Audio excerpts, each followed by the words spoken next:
Nathalie, bonjour. Bonjour Jean-Pierre. Alors la première question, c'est est-ce que toi et ta famille, vous êtes en sécurité et en bonne santé? Alors on est en bonne santé et avec mes enfants on est en sécurité parce qu'on est chez nous et on bouge pas. Et mon mari qui bosse dans le médical va bosser tous les jours. Mais il n'est pas en première ligne, il n'est pas en contact direct avec les patients, mais il est obligé d'aller travailler. Oui, et c'est pas une source de stress d'avoir un mari qui part à l'extérieur et qui est dans le médical? Il y a pas, et vous avez mis en place un espèce de protocole quand il rentre, il doit se C'est désinfecter? ça. Il laisse ses vêtements au sous-sol, il prend sa douche et après on peut se dire bonjour, on peut se faire le bisou et profiter d'être ensemble. Ouais, il y a des nouvelles habitudes, effectivement. Alors tu es athlète et maman, et du coup le confinement, pour toi qui as l'habitude de courir à l'extérieur, le fait d'être obligé de rester à la maison, c'est pas trop difficile? C'était un peu difficile au départ parce que j'ai l'habitude d'être dehors pour mes entraînements et comme ça m'était difficile au début quand j'ai créé mon activité de travailler chez moi, j'allais tous les jours dans un bureau de coworking. Et du coup, là, je me suis retrouvée à la place initiale de rester à la maison. Mais du coup, j'avais des points de repère de ce que je faisais au bureau de coworking et de ce que je voulais pas revivre à la maison, justement. Donc, je me suis vraiment aménagé un vrai espace de travail avec des horaires aussi, une vraie organisation de travail. Que je partage aussi avec mes enfants. Du coup, on a nos plages horaires de travail et nos pauses aussi qu'on fait ensemble. Et puis, l'organisation des repas aussi, où d'habitude il n'y a pas le déjeuner à organiser. Donc voilà, une période différente en fait de ce qu'on a l'habitude de vivre habituellement. Après, j'ai envie de dire qu'au final, ça se passe pas si mal, quoi. Moi, je me dis que c'est ainsi pour tout le monde, que ça sert à rien de lutter puisque en fait on n'a pas le choix et qu'il vaut mieux accueillir ce temps qui nous est offert pour faire des choses différentes et puis différemment. Et puis repartir ressourcé aussi, puisque quelque part de ce temps à la maison, on a plus le temps de se poser, de réfléchir, on est moins fatigué malgré tout parce qu'il n'y a pas la même pression que le quotidien habituel. Donc voilà, je le prends comme une chance, une opportunité, et puis on verra bien ce que ça donnera après. Alors tu parles de chance d'opportunité, de comment toi tu t'accordes un peu de temps pour toi. Est-ce que tu en profites pour lire, pour méditer? Comment tu occupes ce temps? En fait, comme sûrement beaucoup de personnes, on a toujours plein de choses à faire, qu'on se dit on fera ça quand j'aurai le temps. Et pour le coup, là, on a vraiment le temps. Donc, déjà, j'ai commencé à arranger mon espace de travail puisqu'il fallait que je réoccupe cette place pour pouvoir bosser à la maison. Donc, j'ai réorganisé mon bureau, mes rangements, mes piles, les choses importantes, les choses dont je pouvais me défaire.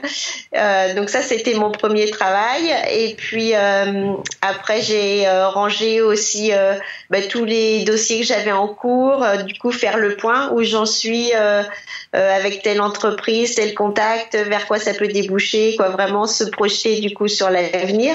Et puis aussi toutes les cartes de visite là que j'avais récupérées, que je mettais dans un tiroir. Et là, j'ai tout sorti et voilà, je me dis qu'est-ce que j'en fais, quoi. Est-ce que du coup c'est quelque chose qui va pouvoir me servir ou c'est juste pour faire avoir l'impression d'avoir des contacts mais en fait ne pas s'en servir. Donc c'est vraiment, moi j'en profite pour me reposer cette question-là, de me dire voilà, j'ai toutes ces infos, toutes ces données, mais comment je peux potentialiser pour l'avenir. Et puis effectivement je garde la pratique. Donc j'ai la chance d'habiter à la campagne. Donc j'arrive à sortir pour courir, j'habite à côté d'une forêt, donc je me fais ma petite autorisation et je sors pour 1 heure de running quasi quotidien.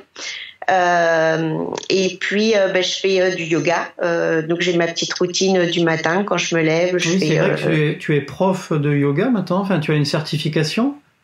Oui, c'est ça. Et du coup, j'ai une certification orientée running yoga. Donc running en fait, yoga, c'est ça.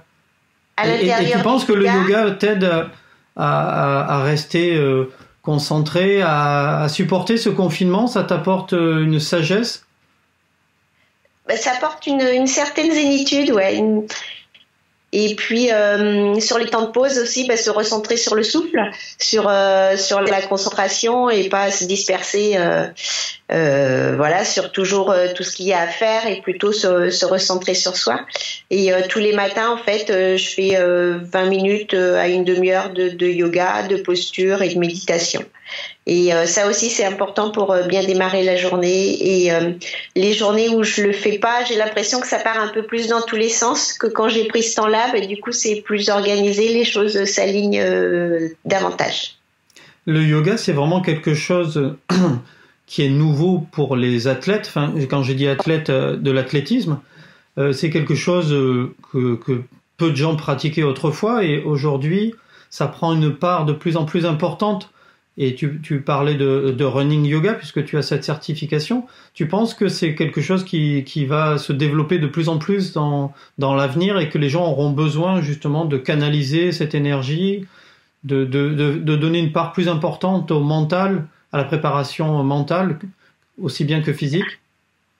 Je pense que c'est très complémentaire et voire indispensable. Si moi j'ai réussi à faire mes performances un peu folles, c'est aussi parce que j'ai beaucoup travaillé le mental sans vraiment en avoir conscience en fait au moment où je l'ai fait. Et j'avais aussi mis du yoga en place à cette période-là.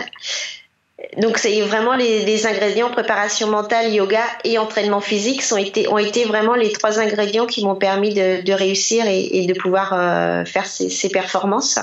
Et je pense que c'est que le public en fait prend conscience de ça en se disant ça sert à rien d'aller s'entraîner et s'enquiller des tours de piste et du fractionné si je prends pas soin de moi à côté. Et du coup le yoga et la préparation mentale sont des aides dans ce sens-là. La préparation mentale, moi je l'utilise plus sur la fixation d'objectifs et la visualisation sur la course, apprendre mon parcours et me projeter, vivre ma course dans ma tête avant de la vivre physiquement. Et le running yoga, c'est prendre soin de moi, gagner du relâchement, courir dans la détente. Et si je cours dans la détente, je suis moins crispée, donc je me blesse moins et du coup je cours plus longtemps et mieux. Donc c'est vraiment des ingrédients qui sont complémentaires et qui aident forcément à la performance.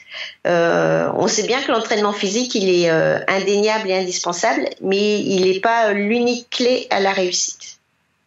Ouais, c'est à méditer tout ça. Et justement, est-ce que tu as un bouquin à nous conseiller? Alors, un bouquin running yoga ou autre? Est-ce qu'il y a quelque chose que tu lis en ce moment et qui te captive? Moi, je suis un peu, j'ai pas de livre fétiche et je suis souvent sur plusieurs livres en même temps.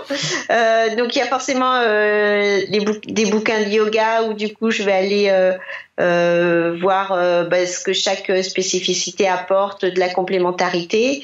Il y a souvent quelques magazines aussi qui traînent et puis après un ou deux, souvent un roman. Je lis un peu moins de romans. Mes lectures sont quand même très orientées running, préparation, coaching donc non, j'ai pas de titre précis, je suis un peu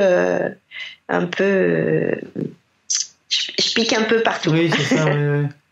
Alors le confinement, là, on en est à la 3e semaine bientôt. On ne sait pas encore précisément combien de temps ça va durer, mais imaginons que le confinement, il dure très très très longtemps. Si tu devais te souvenir des belles choses de ta carrière ou de ta vie, en fait, sur quoi tu te souviendrais et quel est le moment que tu aimerais retenir? Un seul? Un seul ou plusieurs, mais la chose que tu as accomplie. Alors, tout le monde va penser à ton titre de championne du monde, mais peut-être que c'est pas ça la chose dont tu es le plus fier, je sais pas. En fait, la chose dont je suis le plus fier, ce sont mes enfants. Déjà, avant tout. D'avoir créé une petite famille et voilà, d'avoir voilà ce que la vie m'a offert tout simplement dans mon quotidien. Et puis après, si c'est un moment sportif, Mais tout confondu, hein, en fait, ouais. parce que tu as fait beaucoup d'autres choses avant la course à pied. Ça Ouais, pourrait c'est ça. être, je sais pas. Mm, mm.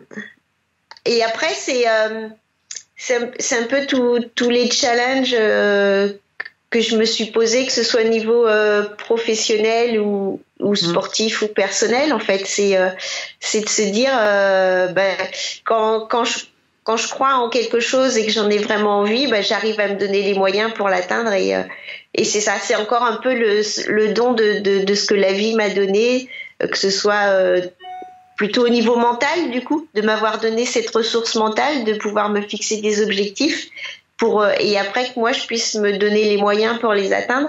Et du coup, ça s'est répété de multiples fois, tant personnellement que professionnellement et que sportivement. Et donc ouais, voilà, c'est ça. Et puis sportivement, bah, c'est un peu la beauté des paysages, quoi. Moi ce que j'aime beaucoup, alors que ce soit sur une compétition, c'est assez peu sur une compétition au final, parce que sur une compétition on part sur longtemps et il y a un peu moins cette notion de vitesse. Mais c'est quand je pars pour une séance de fractionné, on va dire, plutôt du seuil, où du coup là on court assez vite et un peu plus longtemps, et où on entend le vent qui souffle dans les oreilles. Cette sensation de vitesse. Ouais, sensation de liberté, de légèreté, de souplesse, où ça déroule et on est un peu dans l'insouciance. Et ça c'est un chouette moment que j'aime beaucoup. Bah, c'est de beaux moments à retenir. Et Ouais. est-ce que tu penses que ce qui se passe là aura un impact sur la suite? C'est-à-dire, est-ce qu'on va pouvoir reprendre dans 2 mois, 3 mois les courses comme avant? Est-ce que des grands rassemblements comme l'UTMB, par exemple, vont pouvoir avoir lieu avec des gens qui viennent de toute la planète? Est-ce que tu penses qu'il y aura un avant, un après? Il y aura sûrement un avant, un après. Pour l'UTMB, je sais vraiment pas du tout C'est un exemple, en fait. Hein. Ouais, ou les grands raids Des grands rassemblements mondiaux, je parle. Ouais. Là, je sais pas ce qui va en être. En tous les cas, moi, une de mes craintes, c'est que du coup, chacun souhaite mettre les bouchées doubles, si je puis dire, pour se dire ah bah faut que je sois prêt parce que je me suis fixé tel objectif. Et c'est là où il va falloir faire attention, quoi. Forcément que on va pas avoir en 2020 le même niveau sportif que l'année précédente et que l'année suivante pour le coup, mais parce que il y aura eu cette expérience, cette expérimentation de quelques mois sans activité physique comme d'habitude, habituelle, mais on en a d'autres, donc du coup on pourra observer qu'est-ce que cela nous apporte de faire différemment aussi.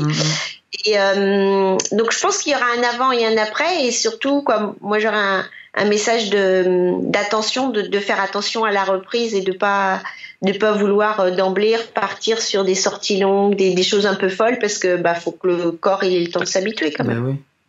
Bon, ben écoute, ça faisait office un peu de conclusion, ça, c'est-à-dire reprenez en douceur, et puis je pense que cette période-là ne doit pas être de véritables entraînements, c'est plutôt du maintien. Il faut pas le voir, il faut pas se tirer dessus trop fort parce qu'on va le payer, et qu'il faut être raisonnable en fait. C'est ça. Et puis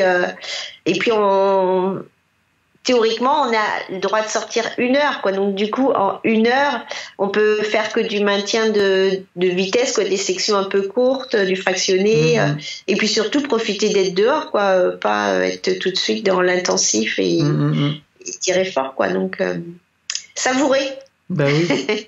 Ben écoute, merci beaucoup. Nathalie, merci beaucoup. C'est toujours un plaisir d'échanger avec toi. Et puis, merci à toi. On reprendra régulièrement des nouvelles. Merci beaucoup. Ça marche. Au revoir. Merci. Salut.